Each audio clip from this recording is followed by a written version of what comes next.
do 1 até o 5. Como eu estava dizendo, hoje, quarta-feira é um culto de estudo, então não que essa mensagem seja uma mensagem nova, mas eu queria conversar com os irmãos sobre o tema da vitória, a fé que vence o mundo, né? A vitória sobre o mundo. Vamos ler, irmãos, diz assim: todos aqueles que creem que Jesus é o Messias são filhos de Deus, e quem ama um Pai, ama também os filhos deste Pai. Nós sabemos que amamos os filhos de Deus quando amamos a Deus e obedecemos aos seus mandamentos. Pois amar a Deus é obedecer os seus mandamentos. E os seus mandamentos não são difíceis de obedecer, porque todo filho de Deus pode vencer o mundo. Assim com a nossa fé, conseguiremos a vitória sobre o mundo. Quem pode vencer o mundo? Somente aquele que crê que Jesus é o Filho de Deus. Amém? Vamos orar mais uma vez? Santo Deus, nessa noite nós estamos aqui, Senhor, para aprendermos mais sobre a Tua Palavra. Deus, que o Senhor venha ministrar aos nossos corações e venha falar a nós aqui essa noite, Pai, em nome de Jesus. Que o Senhor venha conduzir, em nome de Jesus, cada momento aqui, Senhor, que seja o Senhor a falar através de mim. Que a Tua Palavra, Senhor, tenha um poder, Senhor, para modificar as nossas vidas. Em nome de Jesus, nós abrimos nossos corações para sermos moldados por Tua Palavra nessa noite aqui. Em nome de Jesus, oramos agradecidos. Amém. Queridos, a fé que vence o mundo, né? Quantas vezes você já ouviu uma pregação sobre esse texto, né? O pastor deve ter pregado algumas vezes já, muitas vezes, né? Sobre a fé que vence o mundo, né? Mas o título é muito convidativo, né? A fé que vence o mundo. Quem não quer vencer o mundo, né? Mas vamos entender um pouquinho sobre isso, porque nós somos o povo da fé, amém? Nós somos o povo da fé. Nós não somos o povo que coloca a ciência em primeiro lugar. Nós não somos o povo que coloca a política em primeiro lugar. Nós não somos o povo da política. Nós não somos o povo da ciência. Nós somos o povo da fé.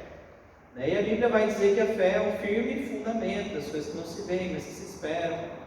Sem fé é impossível agradar a Deus. A Bíblia fala que o justo viverá pela fé. E assim a gente encontra tantos outros versículos que falam sobre o poder da fé. Mas quem também tem fé, este vencerá também o mundo. Eu queria pensar com os irmãos aqui essa noite sobre como nós podemos encontrar em Deus força, né, para vencer qualquer situação da nossa vida.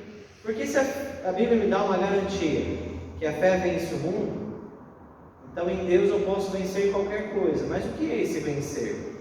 Vamos pensar junto essa noite. Irmãos, não é novidade, né? E não há de se espantar que qualquer um de nós aqui já tenhamos passado por algum momento de crise, estamos passando um momento de crise, ou passaremos e viremos a passar algum momento de crise. Porque enquanto estivermos vivos, né, as dificuldades, as lutas, as batalhas da vida vão existir, né?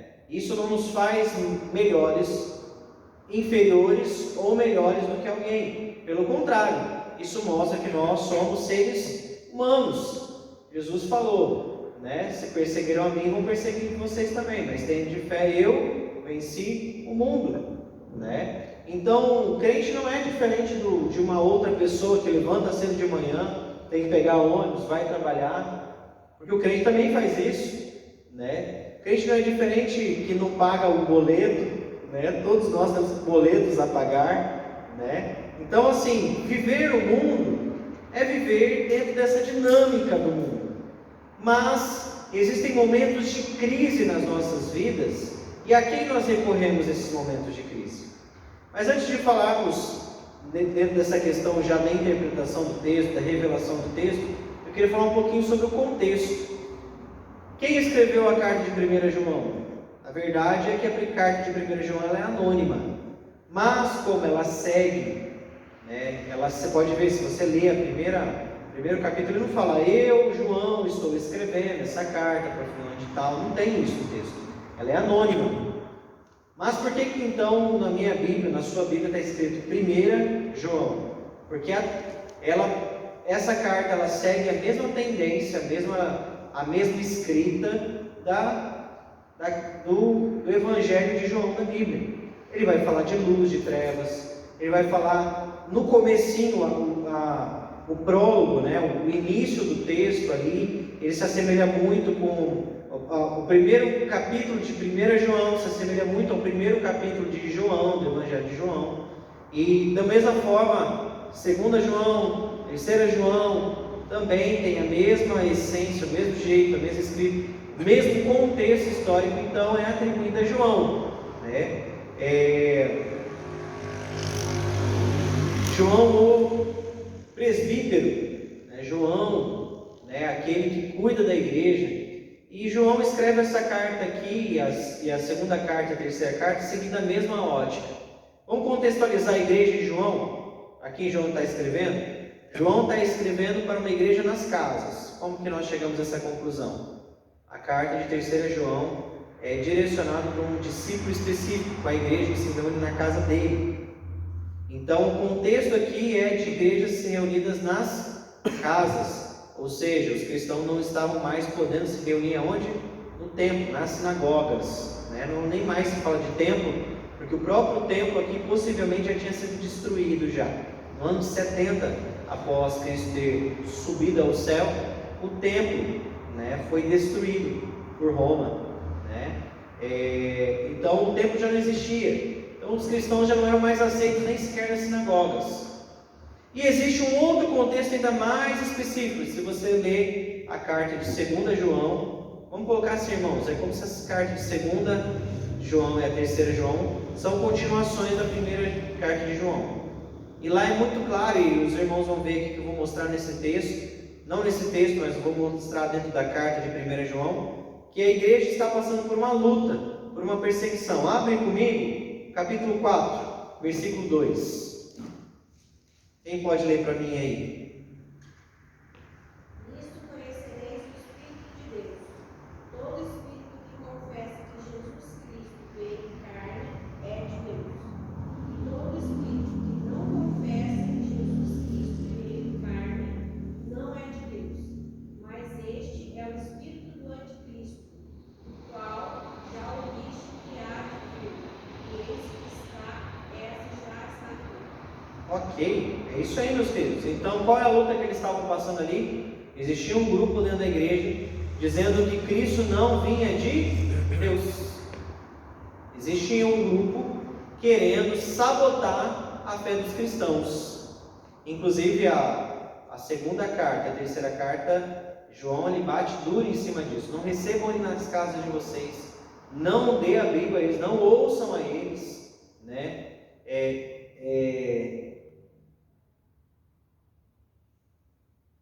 Esqueci o nome do camarada agora, que era um camarada que estava causando problema lá, né? Mas é muito claro, não dê abrigo, não aceite. A igreja aqui estava em crise. A igreja aqui estava passando por um problema. E João escreve essas cartas para solucionar esse problema. Mas como uma forma de doutrinar as pessoas, reafirmar a fé no coração do povo, mostrar o caminho do povo, João fala, né? Quem recebe a Deus, recebe a Cristo. Quem recebe a Cristo, recebe a Deus. Aquele que conhece o Pai, conhece o Filho. Aquele que conhece o Filho, conhece o Pai.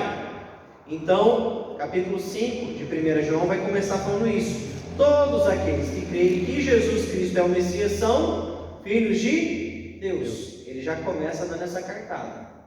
Você reconhece Jesus como sendo Messias? Reconheço. Você reconhece Ele, que Ele morreu e ressuscitou? Sim. Então você é filho de Deus. Primeiro ponto.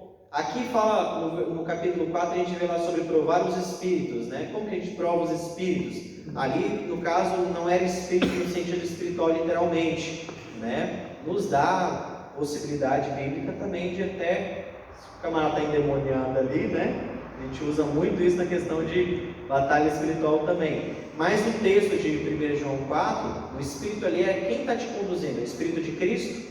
ou o espírito do anticristo. Por isso que nos dá margem para uma questão até de batalha espiritual. Mas todo aquele que confessa que Jesus veio, viveu como homem, morreu, ressuscitou ao terceiro dia, está à destra do Pai, esse é o quê? Filho de Deus. E se você crê que Jesus é filho de Deus, se você crê que Jesus é o Messias, o que é o Messias? A palavra Messias significa ungido, aquele que veio para uma missão específica, aquele que veio da parte de Deus, aquele que veio para anunciar algo de Deus. Todo aquele que crê que Jesus veio da parte de Deus, este entende que Jesus é filho de Deus, e se esse declara que Jesus é filho de Deus, esse é um filho de Deus também. Então, essa é a ótica do texto. Meus irmãos, podemos passar por muitas crises nas nossas vidas, mas as crises que nós passamos nas nossas vidas, nós não podemos esquecer que Jesus Cristo é o Filho de Deus, e nós não podemos deixar de caminhar com Ele. Porque é muito comum nas lutas, nas perseguições, a primeira coisa que o crente faz é parar de orar. Não é verdade? Começa a passar por dificuldade, financeiramente o negócio se aperta. O crente ele já corta o quê? A oração, o dízimo já ficou faz horas lá atrás, né? E assim vai. E aí a fé no coração da pessoa começa a esfriar, começa a se esquecer de que Jesus é o Filho de Deus. Ah, Lucas, Jesus é o Filho de Deus, o que significa isso? Vamos entender esse Jesus é o Filho de Deus? A fé que vence o mundo. Esse é o tema da pregação, mas também é o que está lá em 1 João 5, versículo 2. Né? Meus irmãos, a fé que vence o mundo. Qual fé? Fé no Bolsonaro? Fé no político A, B ou C? Fé que as coisas vão melhorar, né? Mas é aquela fé jogada para o ar ou é uma fé destinada?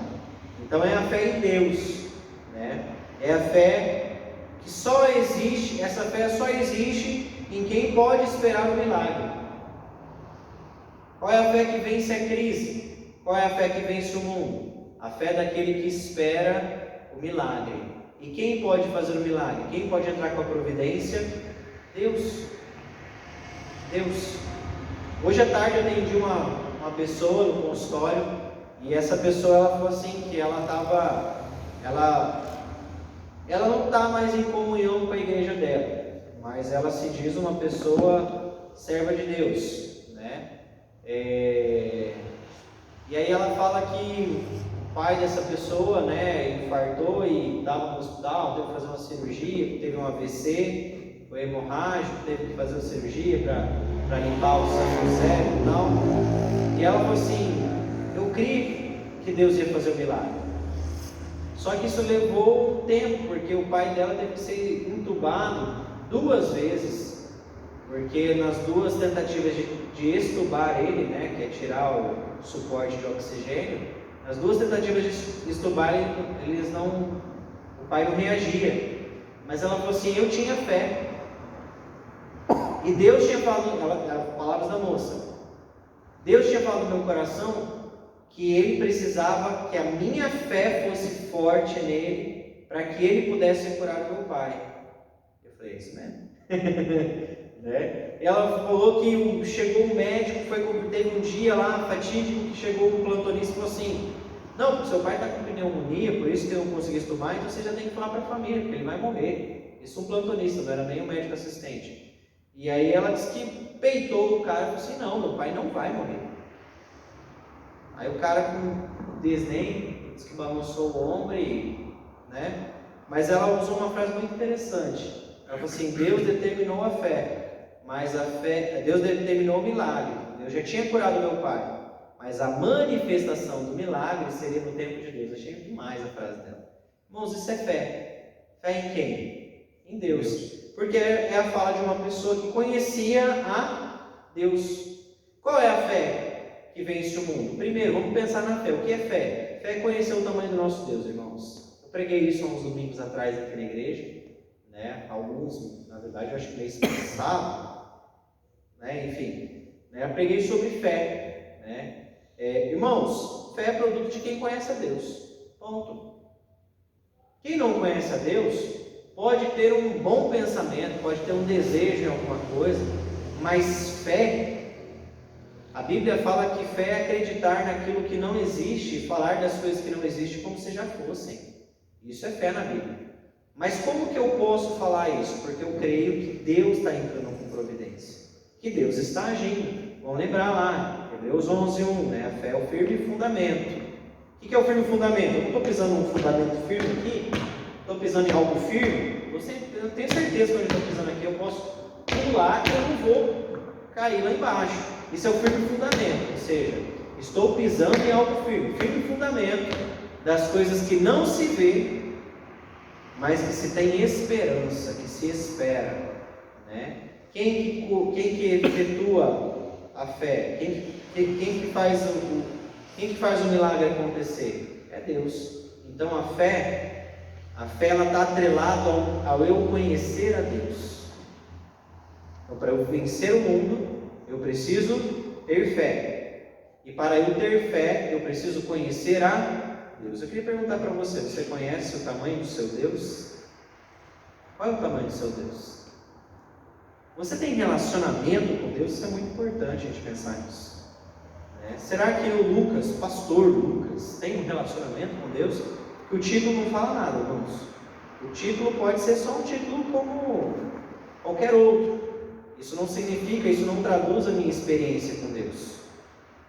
O que reflete a minha experiência com Deus são as minhas atitudes.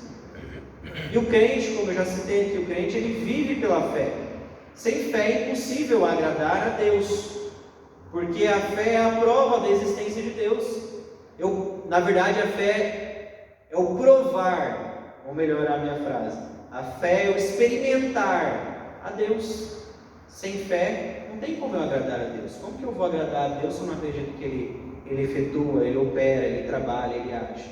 Então, para que eu e você possamos vencer as crises que nós passamos, nós precisamos de ter fé.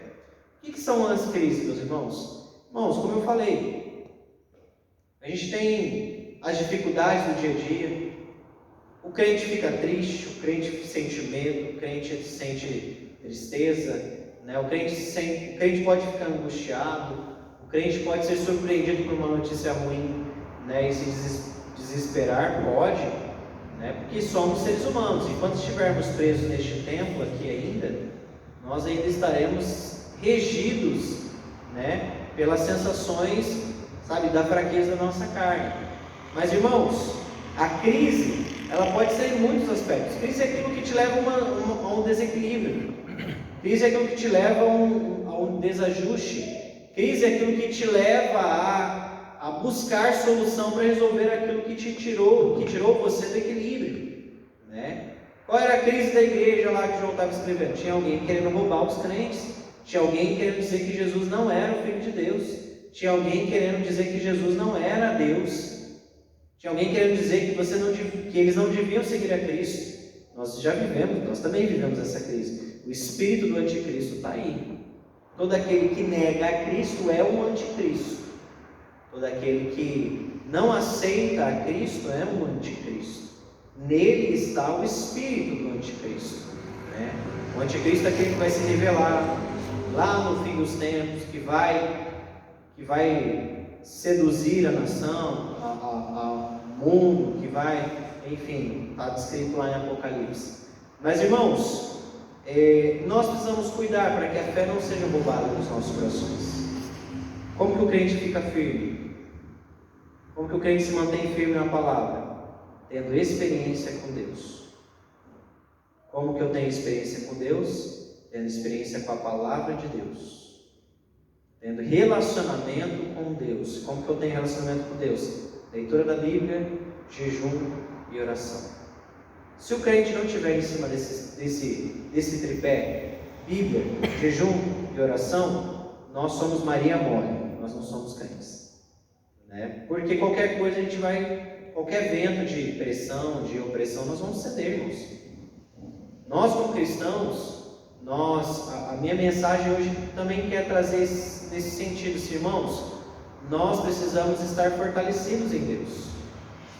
Para que na crise, a crise não roube a fé do nosso coração. Lembra lá no texto que Jesus fala do semeador que sai a semear, a palavra cai no meio dos espinhos, a palavra cai na pedra e tal. Irmãos, isso aí é a jornada do crente. Às vezes você está achando que seu coração recebeu a palavra de Deus, mas às vezes ele está duro, até brotou. Vocês já viram? Eu já vi brotar alguma coisa na pedra. Porque tem uma camadinha superficial de areia, até brota, mas a planta morre e seca com o sol, né? Então assim, não fica. Tem gente que recebe a palavra de Deus, mas não consegue deslanchar, crescer na sua vida espiritual, porque aquela palavra não foi absorvida no coração, o coração não foi quebrado, né?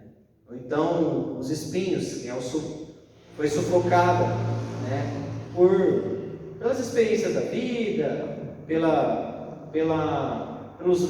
muitos pensamentos, pelas muitas filosofias, né? Pelas muitas teorias, né? Pelas muitas opressões da vida também. Então, irmãos, precisamos cuidar. A palavra precisa ser regada no nosso coração.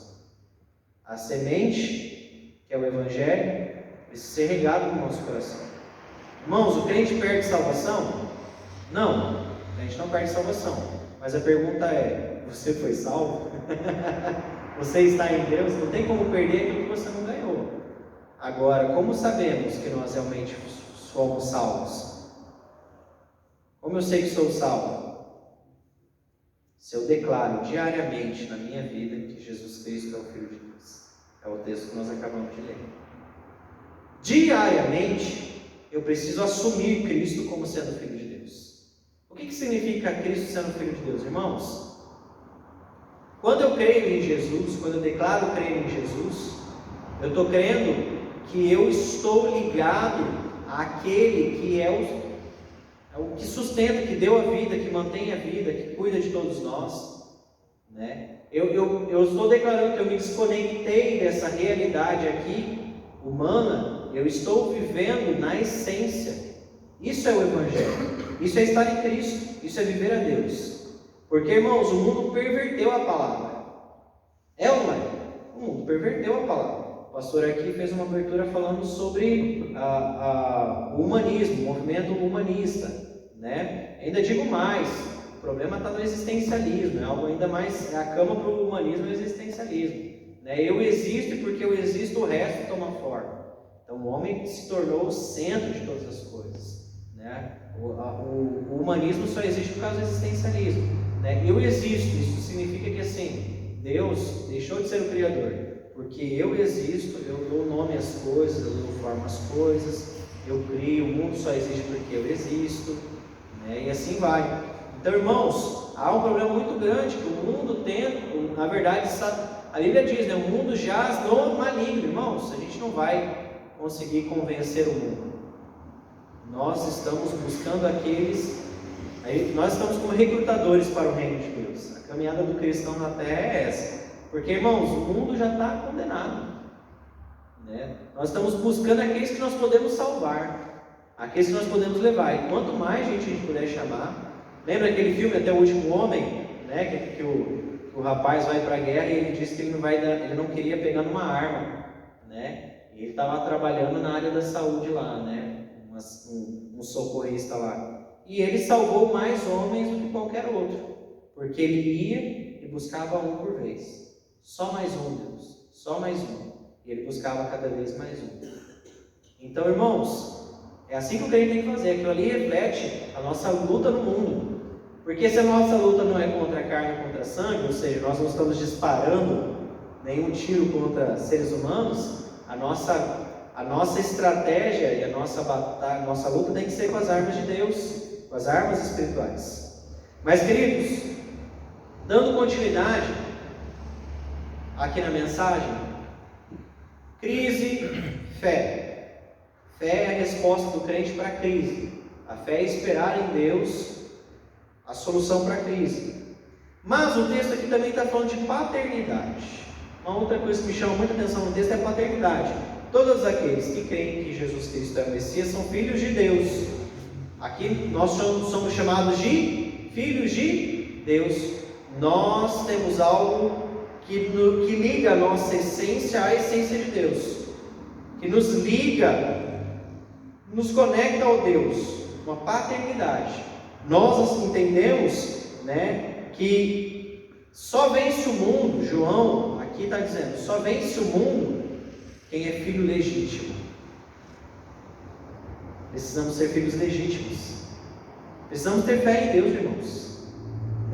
Isso é uma coisa que nós precisamos pregar sempre nas igrejas, para nós mesmos, precisamos tatuar na nossa testa. Irmãos, nós precisamos confiar em Deus, nós precisamos buscar a Deus, nós precisamos ter relacionamento com Deus. Só vence o mundo quem é filho legítimo. E como eu sei que eu sou filho legítimo? Se eu estou plantado em Cristo, se eu estou em Cristo Jesus. Nós precisamos buscar a semelhança de Jesus Cristo, porque se Jesus está em Deus, do mesmo jeito que Jesus busca a Deus, está em Deus, revela a Deus para o mundo, eu também preciso ter essa resposta. Eu preciso ser a luz de Deus para o mundo. Não é a vitória que vence o mundo, não é a gente chegar no final da trajetória e falar assim, toma aí seus trouxas, ganhei, estou no céu. Não é isso. O que vence o mundo é o que vence as lutas, o que vence as situações. É mostrar para as pessoas até que Cristo Jesus, através da minha vida, Ele é a esperança, Ele é a salvação, isso é vencer o mundo, irmãos, também. Eu venço o mundo quando eu ajudo outros através do meu relacionamento com Deus, através da minha vida de relação. Irmãos, o texto aqui é de relação, o texto aqui fala de relacionamento. Assim como o filho está no pai, o pai está no filho, aquele que ama o pai ama o filho, Nós somos filhos porque confessamos Jesus, que Jesus é o Filho de Deus. Aqui está o texto está assim, ele está fazendo uma volta. Estamos no Pai, o Pai está em nós, Jesus está no Pai, o Pai está em Jesus, nós estamos em Jesus, nós estamos no Pai. E assim está acontecendo. Irmãos, é esse elo, essa experiência, essa vivência que nós precisamos usar para salvar vidas, para buscar vidas. Não vale de nada eu bater no peito e falar que eu sou filho de Deus e isso morrer em mim, porque o Evangelho não morreu em Cristo. O Evangelho foi expandido para todas as nações em Cristo Jesus e a nós foi dado o privilégio de anunciar o Evangelho. A crise, ou o mundo,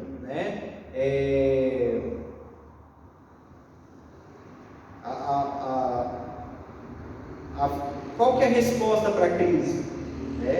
É a esperança. Estar em Deus, irmãos, esse elo de ligação é estar em Deus. Estar em Deus é esperança, não é? Estar em Deus não significa que nós temos esperança. Então precisamos ter essa esperança e mostrar a esperança. A esperança, queridos, é estar ligado ao Pai. Como que eu mostro ao mundo que existe esperança? Que existe salvação para o mundo? Mostrando para o mundo que eles também precisam se ligar no Pai. Mas para eu mostrar isso para o mundo, eu preciso estar ligado no Pai. Então, se estivermos no Filho, nós temos a segurança de encontrar nele resposta, encontrar nele abrigo, encontrar nele solução, encontrar nele ajuda. Em Deus nós podemos encontrar e mostrar para outro, encontrar e repassar para outro. É o trabalho da igreja, irmãos. Estava falando no início aqui, antes do culto começar, estava ali o pastor Nicolau conversando, eu falei, pastor, a gente precisa investir mais no evangelismo, senão a gente fica só aqui, eu sou filho de Deus, eu sou filho de Deus, eu sou filho de Deus, mas a gente não leva isso para o outro, não busca o outro, não traz o outro, a gente fica preso só na nossa sistemática, na nossa dinâmica. Nós precisamos, essa é a função do crente, mostrar que a fé vence o mundo. A fé em quem? A fé no Filho de Deus. Eu preciso ter fé no Filho de Deus, eu preciso apontar para aquele que está nas trevas que existe a possibilidade de vencer o mundo também. Essa é a função do crente. Então, irmãos, resumindo a mensagem, temos dois níveis de fé que vence o mundo. A minha fé, eu olho para Deus, eu tenho relacionamento com Deus, e por ter relacionamento com Deus eu encontro esperança, eu encontro força para vencer, seja qual for a crise que eu esteja passando, seja na saúde, com alguém doente, um ente querido doente, seja no desemprego, seja qual for a batalha, seja física, emocional, espiritual, né? Precisamos estar conectados com Deus. Estando conectado em Cristo é o nosso passe, a nossa garantia de estarmos conectados em Deus, porque aquele que se conecta em Cristo se conecta no Pai. Essa é o parte A da mensagem. Parte B da mensagem, irmãos, nós precisamos levar essa fé para o mundo, mostrar para as pessoas que existe uma forma no mundo também, do meu vizinho, do meu parente, também vencer o mundo. Nós precisamos levar esse componente de fé, esse componente de esperança, que é se ligar em Cristo. Quando nos ligamos em Cristo, quando um não crente se conecta em Cristo, ele assume, né, a legitimidade de filho. E esse é o papel da igreja. Então, voltando lá sobre a explicação do livro, como que a igreja vence, como a igreja ali de João, que ele estava escrevendo, venceria, mostrando Cristo, mostrando que existe relacionamento com Cristo. E se há relacionamento com Cristo, há relacionamento com Deus. E se há relacionamento com Cristo e com Deus, eu sou um filho legítimo. E a fé é produto, faz parte do processo. Deixa eu usar a Bíblia, o pastor começou a tossir, ele passou para mim.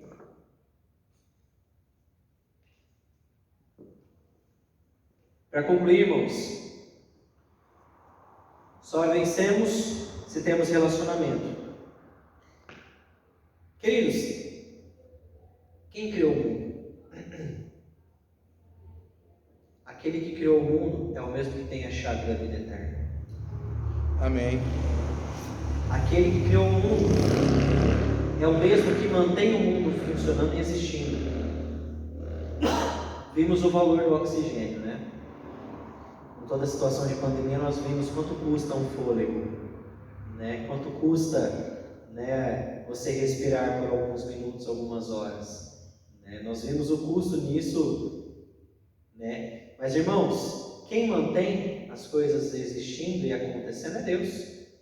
Deus é aquele que criou o mundo, Deus é aquele que sustenta o mundo, Deus é aquele que tem a chave da eternidade. Se nós estamos em Deus, nós estamos conectados naquele que criou o mundo, aquele passado, né, criou o mundo, presente, estamos em Jesus, e Ele me ajuda a viver as crises e passar pelas crises e superar as crises, porque Jesus falou assim: tende fé, eu venci o mundo. Tende bom ânimo, eu venci o mundo.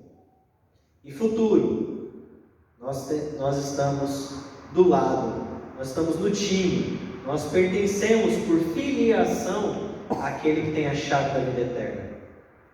Só vence aquele que chegou no final da competição, não é verdade? Tem como alguém vencer no meio da prova? Não, ele tem que concluir a prova. A fé que vence o mundo não é só para hoje, mas vai vencer o mundo aqueles que têm fé. Vai vencer essa vida aqueles que têm fé. Vai para o céu aqueles que têm fé. E fé é conexão com Deus, é estarmos conectados com Deus. Moral da história, conclusão. Meus queridos, busque relacionamento com Deus. Como que você vai vencer as lutas na sua vida? Irmãos, é questão de Deus. Eu tenho aprendido seja lá o que eu estou sentindo, seja medo, seja raiva, seja angústia, seja ansiedade, irmãos, tem um santo remédio: palavra de Deus. Vai ler a Bíblia quando você está com raiva, sua raiva vai passar, te garanto. Está com medo? Vai ler a Bíblia, eu garanto que o medo passa. Se não passar, depois você vem brigar comigo, tá? Eu vou brigar com Deus, ó. Falei que a tua palavra é viva e eficaz, então resolve aí, pai. Irmãos, porque quem garantiu, quem fez a promessa é fiel para cumprir. E quem fez a promessa é Deus. Para terminar, irmãos, 1 João 5, 20.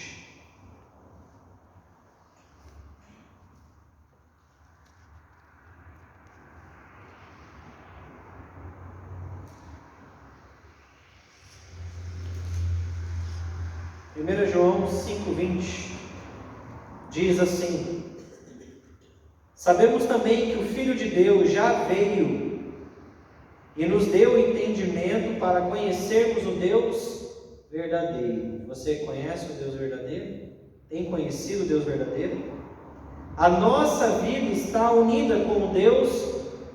Está vendo que ele está falando de verdadeiro, né? Existe o Deus falso. Qual que é o Deus falso? Irmãos, é toda a nossa ignorância por não conhecer o Deus verdadeiro. A gente pode colocar qualquer coisa como Deus falso. Posso colocar minha esposa como Deus falso. Eu posso pôr dinheiro como Deus falso. E assim por diante. Mas continuando o texto aqui. A nossa vida está unida com o Deus verdadeiro, unida com o seu Filho, Cristo Jesus. E o texto aqui termina para mim assim: este é o Deus verdadeiro. E esta é a vida eterna. O versículo 21 diz: cuidado com os falsos deuses. Você vê como as coisas se amarram no texto? Para mim, pelo menos, fica muito claro. Não sei se eu consegui compartilhar com os irmãos. Mas, irmãos, precisamos nos conectar com Deus, para nós não corrermos o erro de termos a fé roubada no nosso coração, porque ao invés de confiarmos no Deus verdadeiro, por falta de relacionamento com Ele, nós passamos a nos relacionar com o Deus errado, né? Lembrando que somos o povo da fé, irmãos. Somos o povo da fé. Antes de tomar o remédio, você vai tomar um remédio, tá, irmão, irmã? Mas antes de tomar o remédio, ora, coloca a sua enfermidade, sua luta diante de Deus. Você vai no psicólogo, amém, irmão, vai no psicólogo. O psicólogo é de Deus, né? O psicólogo, né? Irmãos, a ciência, Deus permitiu, né? O médico, o psicólogo, e assim vai, né? Deus permitiu a humanidade, Deus deu, né, a possibilidade da humanidade atuar, né, nessa situação. Deus opera através do remédio, através do médico, através do psicólogo, opera. Mas, irmão, a nossa fé primeiro tem que estar em Deus. Nosso primeiro passo tem que ser passo de fé. E para que haja fé, eu tenho que buscar em Deus. Amém? Queridos, então não esqueça, o seu Deus, o Deus a quem você serve, não esqueça o tamanho do seu Deus. Ele é o Deus que criou o mundo. Ele é o Deus que sustenta a sua vida e o universo. E Ele é o Deus que tem a chave da vida eterna nas mãos. Amém? Amém. E o crente, a fé do crente é para a eternidade, irmãos. O que nós temos é para a eternidade. O que nós temos não é para o agora. O que nós temos é para o agora e para a eternidade. A eternidade não tem fim. Estaremos com Deus, amém? Amém. Estamos com Deus, amém? Amém. Se você está com Deus, creia nele, busca Ele, ora, busca Deus, sabe? Debruce seu coração em oração. Leia a palavra de Deus, irmãos. Como é maravilhoso nós deitarmos, né, aos pés de Deus, no colo de Deus, né? Como que você faz isso? Você já deitou no colo de Deus, irmãos? Quando eu vou para a palavra de Deus, eu estou buscando a presença do colo de Deus. Queridos, busca Deus, né? Lembra disso que eu falei? Qual que é o tripé do crente? Palavra, oração e jejum. Olha para a vida de Jesus. Aqui a gente está falando de conhecer o Filho de Deus. Olha para Jesus. Palavra. Jesus estava na palavra ou não estava? Jesus é a própria palavra, né? Ele estava na palavra e Ele é a própria palavra. João ainda diz que Ele é o verbo, Ele é a palavra. Por meio dele, né, tudo foi criado. Sem Ele, nada do que foi feito poderia existir, né? Oração. Jesus orava, irmãos? Bastante. Jesus jejuava, irmãos? Aí eu te pergunto. 40 dias. É interessante, né? Eu estava pensando, o cara que deveria entrar para qualquer ministério da igreja tinha que fazer 40 dias de jejum, né? Foi assim que Moisés fez. Foi assim que Moisés fez para receber as leis, irmãos. Elias jejuou 40 dias. Elias jejuou 40 dias. Jesus jejuou no deserto. Irmãos, tem mistério nesse negócio. A Bíblia diz que Moisés jejuou por 40 dias sem comer nem beber água. Ele estava no cume do monte, no deserto. Irmãos, nós não vivemos 3 dias sem água. Humanamente isso é impossível. A Bíblia diz que Jesus não comeu. O diabo só ofereceu pão para Jesus. Possivelmente Jesus estava bebendo água. Mas, irmãos, a verdade é que a vida do crente começa onde? No jejum e na oração, irmãos. No jejum e na oração. Irmãos, essas 2 últimas semanas eu não jejuei na quinta-feira, mas eu tenho criado o hábito de jejuar na quinta-feira. Por que quinta-feira? Foi o dia que eu separei, porque é um dia que eu tenho mais disponibilidade de tempo, estou em casa, estou atendendo um paciente online, estou em casa. Mas, irmão, comece a fazer o jejum aí. Faz propósito com Deus. Eu e a Kézia estamos num propósito em casa lá. Né? Irmãos, o crente tem que estar no óleo, o crente tem que estar na unção, tem que estar na palavra. Ele tem que estar buscando, ele tem que estar se alimentando, ele tem que estar conectado com Cristo. Cristo é a palavra. Quando você lê a palavra aqui, seja na sua Bíblia física ou numa Bíblia digital como essa, você está se alimentando da palavra, você está se alimentando de Cristo. Já parou para pensar nisso? Hoje nós nos alimentamos de Cristo aqui, nós nos alimentamos da palavra. Só existe uma palavra, irmãos. Só existe uma palavra, a palavra de Deus. Amém? Amém. Vamos nos alimentar de Cristo, em Cristo, com Cristo. Vamos viver Cristo, vamos respirar Cristo, vamos levar Cristo, irmãos. Eu acho que eu nunca vivi tanto na minha vida a questão da experiência do evangelismo como eu tenho vivido agora. Irmãos, evangelizar é uma delícia, irmãos. É tão simples. Vamos evangelizar. Sábado passado, fizemos uma ação com a Juventude Batista, vamos evangelizar. Irmãos, ninguém rejeita a oração. Chegava uma pessoa e falei, tudo bem, meu nome é Lucas, tal. Posso orar pela sua vida? Irmão, ninguém. O cara se abre, ele fala da luta, se apresenta diante de Deus a vida daquela pessoa. E você tem o coração do cara aberto, depois você orou pelo cara, o coração dele está molinho para você conversar com ele e apresentar Jesus para ele. Irmãos, é a coisa mais fácil que existe. Chega no seu vizinho vai murmurar para você, cara, porque tá com luta, tá com... Eu posso orar por você? Não perde a oportunidade não, irmãos. Apresenta diante de Deus a vida daquela pessoa, e aí você vai ter o coração daquela pessoa molinho para você falar de Jesus para ela. Irmãos, falar de Jesus é tão fácil. Eu me pergunto por que a gente parou tanto de evangelizar, pastor? Eu pergunto, por que as igrejas pararam de evangelizar? Eu me pergunto porque, como que eu fiquei tanto tempo sem mergulhar no evangelismo, assim, né? Irmãos, a gente precisa fazer mais, né? De vez em quando a gente evangeliza, a gente se sente importante, irmãos. A gente tem que fazer isso todo dia. Amém, queridos? Amém. Vamos nos conectar em Cristo? Vamos nos conectar em Deus? Vamos nos alimentar de Cristo? Vamos nos alimentar da palavra constantemente? Amém? Fique em pé, vamos orar, né? E guarda isso, irmão. Começa a colocar isso, pratica isso, né? Esses tempos atrás nós vimos uma mensagem do Geraldo, né? O Geraldo estava aqui em Campo Grande e foi uma coisa muito interessante. A conferência era de poder e unção. E unção. Eu falei assim, poder, a gente não tem poder. Quem tem poder é Deus. Ele nos confere autoridade. Nós temos autoridade no nome de Jesus. E Jesus é quem tem poder. Né? Irmãos, vamos buscar esse, né, em Cristo. Vamos nos encher para que possamos ter autoridade para vencer o mundo. Isso é fé, isso é autoridade para vencer o mundo, irmãos. Amém? Vamos orar? Santo